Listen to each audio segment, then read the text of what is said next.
வணக்கம். சமூகத்தின் இன்றைய பிரதான செய்திகளுடன் இணைந்திருக்கும் நான் இராசரத்தினம் மதுசன். விரிவான செய்திகளுக்குள் செல்லும் முன்னர் முதலில் தலைப்புச் செய்திகள். சகல அமைச்சு பொறுப்புகளிலுமிருந்து விலகினார் விஜயதாச ராஜபக்ஷ. தபால் மூல வாக்களிப்பு விண்ணப்ப இறுதி திகதி தொடர்பில் வெளியான முக்கிய அறிவிப்பு. ஜனாதிபதி தேர்தல் நாடளாவிய ரீதியில் அமைக்கப்படும் போலீஸ் சோதனை சாவடிகள். பரபரப்பில் கொழும்பு அரசியல் ஐக்கிய மக்கள் கூட்டணியை நோக்கி படையெடுக்கும் மொட்டு கட்சி உறுப்பினர்கள். தேர்தல் விதிமுறைகளை மீறும் செயல் அதிரடியாக ரத்து செய்யப்பட்ட சஜித்தின் 8 கூட்டங்கள். ஆதரவு கோரி மஹிந்த ராஜபக்ஷவுக்கு ரணில் அவசர கடிதம். 1250 பாடசாலைகள் தொடர்பில் கல்வி அமைச்சு எடுத்த திட்டம் விரைவில் ஏற்படவுள்ள மாற்றம். கிணற்றிலிருந்து சடலமாக மீட்கப்பட்ட இளம் குடும்ப பெண் தமிழர் பகுதியில் துயரம். கடுமையான போசாக்கு இன்மையால் பாதிக்கப்பட்டுள்ள சிறுவர்கள் வெளியான அதிர்ச்சி தகவல்.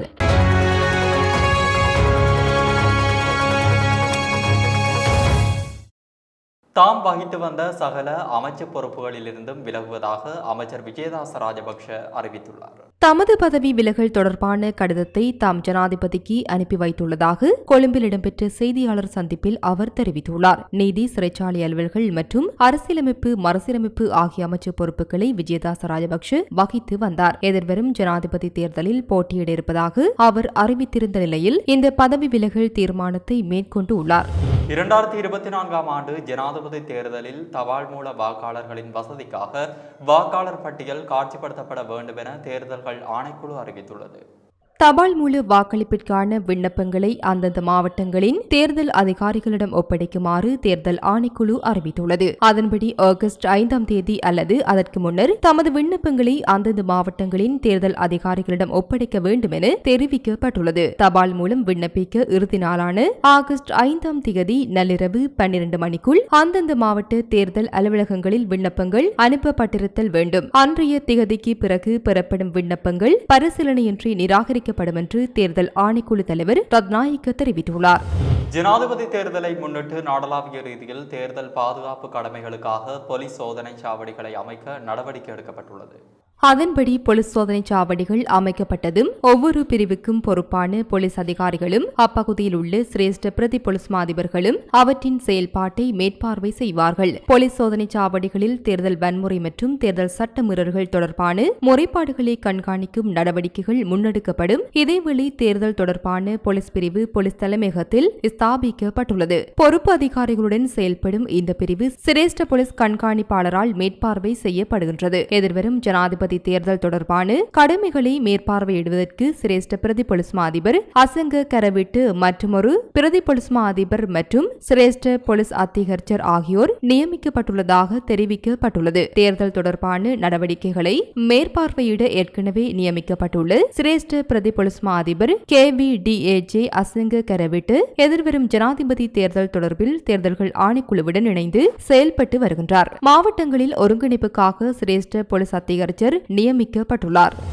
இம்முறை ஜனாதிபதி தேர்தலில் ஸ்ரீலங்கா முஸ்லிம் காங்கிரசின் ஆதரவு எதிர்க்கட்சி தலைவர் சஜித் பிரேமதாசவுக்கு இருக்கும் என காங்கிரசின் தேசிய அமைப்பாளரும் திருகோணமலை மாவட்ட பாராளுமன்ற உறுப்பினருமான MS தௌபிக் தெரிவித்துள்ளார். ஸ்ரீலங்கா முஸ்லிம் காங்கிரஸ் ஏற்கனவே ஐக்கிய மக்கள் சக்தியுடன் ஒற்றுமையின் வேகத்துடன் செயல்பட்டு வருவதாகவும் ஜாருக்கு ஆதரவு அளிப்பது என்பது தொடர்பில் தமது கட்சியின் உயர்மட்ட குழு இறுதி தீர்மானத்தை எட்டவில்லை என்றாலும் எதிர்க்கட்சித் தலைவர் சஜித் பிரேமதாசவுக்கு ஆதரவு அளிப்பதாகவும் அவர் தெரிவித்தார். எதிர்க்கட்சித் தலைவர் சஜித் பிரேமதாசவுடன் கட்சித் தலைவர் ரஃபூப் கக்கீம் உள்ளிட்டோர் ஏற்கனவே இணைந்து செயல்பட்டுள்ளதால் சஜித் பிரேமதாசவுக்கு உயர்மட்ட குழுவிடமிருந்து ஆதரவு கிடைக்கும் என்று அவர் மேலும் தெரிவித்துள்ளார். உணவில் அங்கம் வகிக்கும் மேலும் 20 பேர் ஐக்கிய மக்கள் கூட்டணியுடன் இணையவுள்ளதாக தெரிவிக்கப்படுகிறது. வாதுவ பகுதியில் ஊடகங்களுக்கு கருத்துரைத்து நாடாளுமன்ற உறுப்பினர் லலித் எல்லாவெல்ல இதனை தெரிவித்தார். இந்த நாட்டில் புதிய அரசாங்கம் ஒன்றும் புதிய ஜனாதிபதி ஒருவரும் வெகு விரைவில் தெரிவு செய்யப்பட உள்ள நிலையில் ஐக்கிய மக்கள் கூட்டணியின் பலமிக்க ஒரு கூட்டணி ஒப்பந்தம் அடுத்த வாரம் கைச்சாத்திடப்படவுள்ளது. பொதுஜன பெரமுன கட்சியில் இருந்து 20 பேர் எம்முடன் இணைய உள்ளனர். அதாவது பொதுஜன பெரமுனவில் அங்கம் வகிக்கும் ஊழல் மோசடியாளர்கள் எம்முடன் இணையவில்லை. மக்கள் நம்பிக்கையை வென்றவர்களுடனேயே நாம் கூட்டணி அமைக்க உள்ளோம். எதிர்வரும் 8ஆம் தேதி எமது கட்சியின் தலைவர் சஜித் பிரேமதாசவுடனான கூட்டணியில் இவர்கள் இணைய உள்ளனர் என தெரிவித்துள்ளார். அம்பாறை மாவட்டத்தில் ஐக்கிய மக்கள் சக்தியின் தலைவரும் எதிர்க்கட்சி தலைவருமான சஜித் பிரேமதாசவினால் இன்றைய தினம் இடம்பெறவிருந்த 8 கூட்டங்கள் ரத்து செய்யப்பட்டுள்ளதாக தெரிவிக்கப்படுகிறது. பின்தங்கிய பிரதேசத்தைச் சேர்ந்த 8 பாடசாலைகளுக்கு சுமார் 1 கோடி ரூபாய் பெறுமதியான ஸ்மார்ட் அறைக்கான உபகரணங்கள் வழங்கும் நிகழ்வுகளே இவ்விதம் ரத்து செய்யப்பட்டுள்ளதாக சஜித் பிரேமதாசவின் இணைப்பாளர் வினோகாந்த் ஊடகங்களுக்கு தெரிவித்துள்ளார். இந்நிகழ்வுகள் முன்கூட்டியே ஏற்பாடு செய்யப்பட்டிருந்த போதிலும் ஜனாதிபதி தேர்தல் விதிமுறைகளுக்கு அமைவாக இந்த நிகழ்வுகள் ரத்து செய்யப்பட்டன. அதாவது தேர்தல் ஆணையகத்தினால் ஜனாதிபதி தேர்தல் திகதி அறிவிக்கப்பட்ட பிற்பாடு இத்தகைய நிகழ்வை நடத்துவது தேர்தல் விதிமுறைகளை மீறும் செயலாகும் என்ற காரணத்தினால் இது ரத்து செய்யப்பட்டுள்ளது. அம்பறையில் இருந்து தேர்தல் ஆணைக்குழுவுக்கு சென்று முறைப்பாட்டை அடுத்து இந்த நடவடிக்கை எடுக்கப்பட்டிருக்கின்றது. தேர்தல் நடைமுறை விதிகளுக்கு அமைவாக இந்த நிகழ்வுகள் ரத்து செய்யப்பட்டுள்ளன என்று தெரிவித்துள்ளார். ஜனாதிபதி ரணில் விக்ரமசிங்க முன்னாள் ஜனாதிபதி மஹிந்த ராஜபக்ஷவிற்கு கடிதம் ஒன்றை அனுப்பி வைத்துள்ளதாக சமூக வலைதளங்களில் செய்திகள் பரவியுள்ளன. எதிர்வரும் ஜனாதிபதி தேர்தலில் தாம் சுயேட்சை வேட்பாளராக போட்டியிடவுள்ளதால் தமக்கு ஆதரவளிக்குமாறு ஜனாதிபதி ரணில் விக்ரமசிங்கே ஸ்ரீலங்கா பொதுஜன பெரமுனவிடம் கோரிக்கை விடுத்துள்ளதாக அந்த கடிதத்தில் குறிப்பிடப்பட்டுள்ளது. பொதுஜன பெரமுனவின் தலைவர் முன்னாள் ஜனாதிபதி மஹிந்த ராஜபக்ஷவுக்கு கடிதம் ஒன்றை அனுப்பி வைத்து அவர் இந்த கோரிக்கையை விடுத்துள்ளார். அதன்படி ஜனாதிபதி ரணில் விக்ரமசிங்கவின் கோரிக்கை இன்று நடைபெறவுள்ள பொதுஜன பெரமுனவின் நிறைவேற்று சபையில் பரிசீலிக்கப்படவுள்ளதாக தெரிய வருகின்றது. இந்த கடிதத்தின் உண்மைத்தன்மை தொடர்பில் தகவல் வெளிவராத நிலையில் இக்கடிதம் சமூக ஊடகங்களில் பரவி வருகின்றது. திருகோணமலை மனித உரிமைகள் ஆணைக்குழு அலுவலகத்தின் முன்பாக திருகோணமலை மாவட்ட வலிந்து காணாமலாக்கப்பட்ட உறவுகளுக்கு நீதி கோரி இன்றைய தினம் ஆர்ப்பாட்டம் ஒன்றும் முன்னெடுக்கப்பட்டது. இந்த ஆர்ப்பாட்டம் இன்று காலை 9:30 மணியளவில் இடம்பெற்றதுடன் ஆர்ப்பாட்டத்தில் வலிந்து காணாமல் ஆக்கப்பட்டவர்களின் உறவுகள் பலர் பங்கு பெற்று இருந்தார்கள். இதன்போது காணாமல் ஆக்கப்பட்டு தமது உறவுகளுக்கு என்ன நடந்தது, அவர்களுக்கான நீதி வேண்டும் என்ற கோரிக்கையை முன்னிறுத்தியும் சர்வதேச பொறிமுறையை வலியுறுத்தியும் ஆர்ப்பாட்டம் முன்னெடுக்கப்பட்டிருந்தது. அத்துடன் உங்கள் ராணுவத்தை நம்பி கையில் ஒப்படைத்து எங்கள் பிள்ளைகள் எப்படி காணாமல் ஆக்கப்பட்டார்கள், காணாமல் போனவர்களின் குடும்பங்களை மிரட்டுவதையும் அச்சுறுத்துவதையும் நிறுத்துங்கள், நாங்கள் கேட்பது இழப்பீடுகளையோ மரண சான்றிதழ்களையோ அல்ல, முறையான நீதி விசாரணையே என்ற வாசகங்கள் அடங்கிய பதாதைகளை ஏந்தியும் கோஷங்களை எழுப்பியும் ஆர்ப்பாட்டத்தில் ஈடுபட்டிருந்தார்கள். நாங்கள் இவ்வளவு 16 வருடங்களாக ரோட்டிலையும் காட்டிலையும் ஒவ்வொரு மாவட்டங்களையும் ஏறி இறங்கி இருக்கிறோம், போராட்டங்கள் செய்திருக்கோம். இதுவரை எங்களுக்கான நீதியை எவருமே பெற்றுத்தர இல்லை. ஆனால் இவர் தமிழ் அமைப்புகளோ தமிழ் பிரதிநிதிகள் வந்தாலும் புதுசாக தங்கட கதிரையைத்தான் தக்க வைக்கிறாங்களோ ஒழிய தமிழருக்கான நீதியை எங்களுக்கு பெற்றுத்தர. நாங்கள் உயிரோடே எங்கள் பிள்ளையை கடத்தி சென்று காணாமாக்கப்பட்டிருக்கார்கள். நாங்கள் வீட்டில் இருக்கும் போது எங்களை மிரட்டி கணக்க மன உளைச்சலுக்கு உள்வாங்கி நாங்கள் எங்களோட பிள்ளைகளை இன்றைக்கு இழந்திருக்கோம். அது மட்டும் இல்லை, நாங்கள் 8 மாவட்டத்திலையும் 225 பேர் அம்மாமாரை நாங்கள் இழந்து நிற்கிறோம். எங்களுக்கு எங்கள் பிள்ளைகள் எங்கே இருக்கிறார்களா இல்லையாண்டா அது முடிவை எங்களுக்கு தர வேணும். எங்களுக்கு இவங்களை கண்மூடித்தனமாக நாங்கள் கூறி இருந்து இன்னுமே செவி தாக்காம எல்லாருக்குமே இவர்கள் இருந்து கொண்டிருக்காங்க. ஆனால் எங்களுக்கு எங்கள் பிள்ளைகள் இருக்கார்களா இல்லையா, அந்த பிள்ளைகளோடு நாங்கள் ஒரு நாளாவது நாங்கள் வீட்டில் வந்து வாழ வேணும். சீன அரசாங்கத்திடமிருந்து 20 மில்லியன் அமெரிக்க டாலர்கள் நிதியுதவியின் கீழ் 1250 முன்னணி பாடசாலைகள் வெகு விரைவில் நட்பு பாடசாலைகளாக அபிவிருத்தி செய்யப்பட்டு கல்வி அமைச்சால் நேரடியாக நிர்வகிக்கப்படும் என கல்வி அமைச்சர் சுசில் பிரேமச்சந்திர தெரிவித்துள்ளார். கொழும்பு ஸ்ரீமாவோ பண்டாரநாயக்கு மகளிர் உயர்தர பாடசாலையில் தரம் 1 தொடக்கம் தரம் 5 வரையிலான அனைத்து வகுப்பறைகளையும் சிநேகபூர்வ வகுப்பறைகளாக மாற்றும் வைபவத்தில் கலந்து கொண்டு கருத்து தெரிவிக்கையிலேயே அமைச்சர் இவ்விடயங்களை தெரிவித்தார். புதிய கல்வி முறைமை தொடர்பான முன்னோடி திட்டம் அடுத்த வருடம் அமுல்படுத்தப்படும். இதற்கான ஏற்பாடுகள் இறுதிக்கட்டத்தை எட்டியுள்ளன. இப்புதிய திட்டம் தரம் 1, தரம் 6 மற்றும் தரம் 10களுக்கு அமுல்படுத்தப்படும். இதற்கான தேவையான கற்றல் தொகுதிகள் பூர்த்தி செய்யப்பட்டுள்ளன. தேவையான புத்தகங்கள் தயாரிக்கப்பட்டு அச்சுப்பதிவுக்கான நடவடிக்கைகளும் மேற்கொள்ளப்பட்டுள்ளன என்று தெரிவித்துள்ளார்.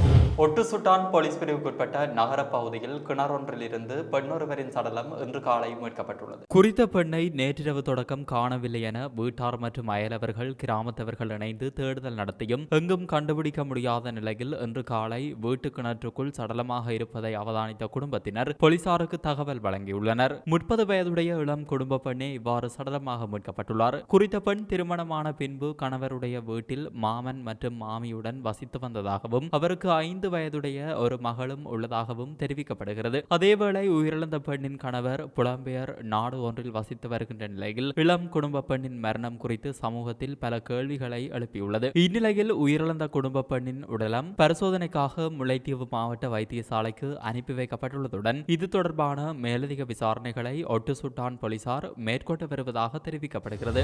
மத்திய மாகாணத்தின் கண்டி, மாத்தளை மற்றும் நுவர்லியா மாவட்டங்களில் 5 வயதிற்குட்பட்ட 2142 சிறுவர்கள் கடுமையான போசாக்கின்மையினால் பாதிக்கப்பட்டுள்ளதாக மாகாண சுகாதார சேவைகள் திணைக்களம் தெரிவித்துள்ளது.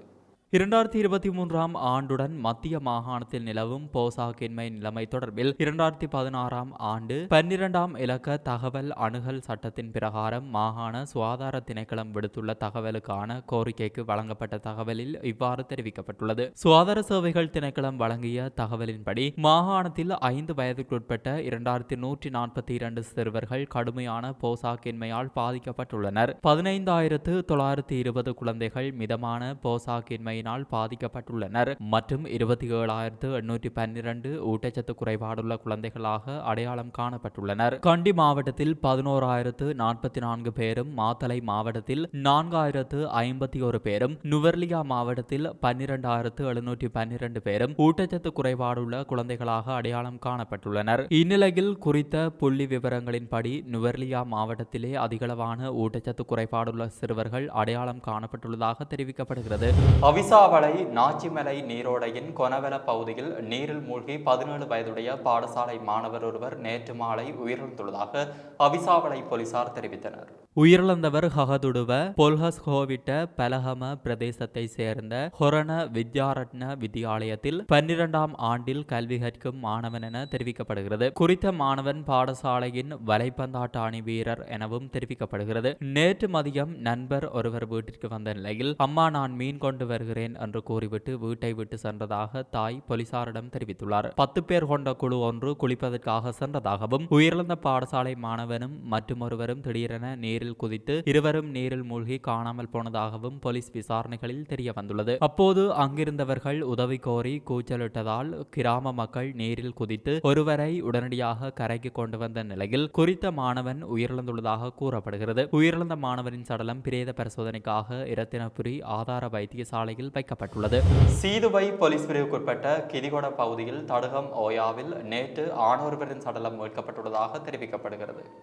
சடலமாக மீட்கப்பட்டவர் தொடர்பில் இதுவரை எந்த தகவலும் கிடைக்கவில்லை என போலீசார் தெரிவித்தனர். சடலமாக மீட்கப்பட்டவர் 45 முதல் 50 வயது மதிக்கத்தக்கவர் என்பதுடன் 5 அடி 10 அங்குலம் உயரம் உடையவர் என போலீசார் தெரிவித்தனர். சடலமானது நீர்கொழும்பு வைத்தியசாலையில் வைக்கப்பட்டுள்ளதாக போலீசார் தெரிவித்தனர். இதேவேளை அம்பாறை தெஹியத்த கண்டிய போலீஸ் பிரிவுக்குட்பட்ட முவபெடிஹேவல பகுதியில் நேற்றிரவு சந்தேகத்திற்கிடமான முறையில் ஒருவர் உயிரிழந்துள்ளதாக தெஹியத்த கண்டிய போலீசார் தெரிவித்தனர். குறித்த பகுதியில் வசிக்கும் 31 வயதுடைய நபரே இவ்வாறு உயிரிழந்துள்ளார். உயிரிழந்தவரது கழுத்து பகுதியில் பலத்த காயம் ஏற்பட்டுள்ளதாக போலீசார் தெரிவித்தனர். உயிரிழந்தவரது சடலத்திற்கு அருகில் வைத்து உள்நாட்டில் தயாரிக்கப்பட்ட துப்பாக்கி, மோட்டார் சைக்கிள் என்பன கண்டுபிடிக்கப்பட்டுள்ளன. இது தொடர்பான மேலதிக விசாரணைகளை தெஹியத்த கண்டிய போலீசார் மேற்கொண்டு வருகின்றனர். ஹட்டன் ரயில் நிலையத்திற்கு அருகில் ரயிலில் மோதி நபரொருவர் உயிரிழந்துள்ளதாக போலீசார் தெரிவித்தனர். இந்த சம்பவம் இன்று அதிகாலை இடம்பெற்றுள்ளது. பதுளையிலிருந்து கொழும்பு நோக்கி பயணித்த இரவு நேர அஞ்சல் ரயிலில் மோதி குறித்த நபர் உயிரிழந்துள்ளதாக விசாரணைகளில் தெரிய வந்துள்ளது. இந்த சம்பவத்தில் உயிரிழந்தவரின் அடையாளம் இதுவரை உறுதிப்படுத்தப்படாத நிலையில் சடலம் பிரேத பரிசோதனைக்காக டிக்கோயா ஆதார வைத்தியசாலைக்கு அனுப்பி வைக்கப்பட்டுள்ளதாக போலீசார் தெரிவித்தனர். இத்துடன் சமூகத்தின் இன்றைய பிரதான செய்திகள் நிறைவு பெற்றன. தொடர்ந்தும் சமூகத்துடன் இணைந்திருங்கள். நன்றி, வணக்கம். இது போன்ற செய்திகளை தெரிந்து கொள்ள சமூகம் நியூஸ் சேனலை சப்ஸ்கிரைப் செய்து அருகில் உள்ள பெல் பட்டனை கிளிக் செய்யுங்கள். மேலும் இது போன்ற செய்திகளை உடனுக்குடன் தெரிந்து கொள்ள சமூகமீடியா.com என்ற இணையதளத்தின் வாயிலாகவும் எங்களுடன் இணைந்திருங்கள்.